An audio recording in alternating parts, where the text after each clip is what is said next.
Welcome to Too Broke to Crawl. I'm Lil Pablo, and we're going to go over my budget build that I have right here.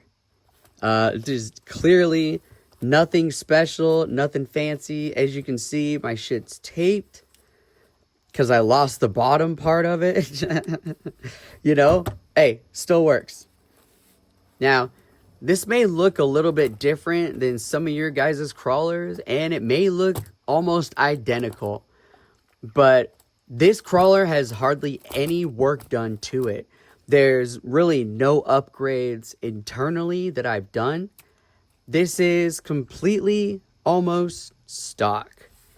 The only thing that is changed on this rig, as you can plainly see, are these links that I've added from Injora. And Injora is one popular brand that I keep seeing all over the crawler scene, and their parts are amazing. The price for part ratio is really, I'd say, on the cheaper end. You can find links like this that are going to be like 40-50 bucks, but I think these Injora ones were like 20 or around 20 bucks under. And all brushed aluminum, nice, beautiful. You can pick like different anodized colors. But the reason I did this is to help with the trailing and with the lead. Like, if you can see, this back link is actually bent. And it's bent for a reason. So when I start crawling, I'm not going to rub on my shit right here.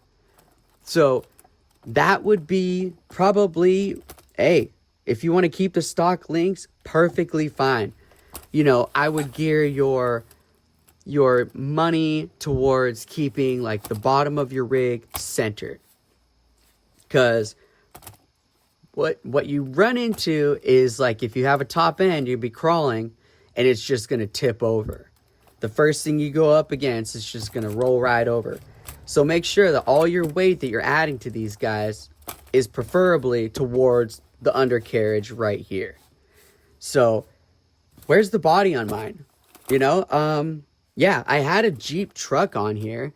It came with the Gladiator body. This is the wider frame, but let's just say the Gladiator frame got hacked up to the point of I can't really put it back on the rig.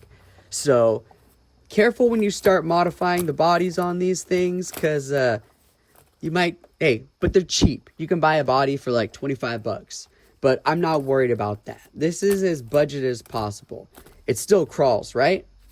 Hell yeah. So what have I done to this thing? A little tip that I have right here is, if you notice, I don't have any springs on my rig.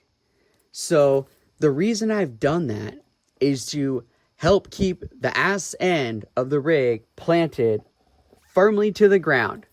Now, I noticed that when I have the stock tires on here and have springs, it tends to bounce. So when I'm going over a rock, it just starts bouncing. Especially on these stock tires, there's like literally no weight to them. So what you really want to focus on is I've like seriously drawn a blank. Okay, so the springs.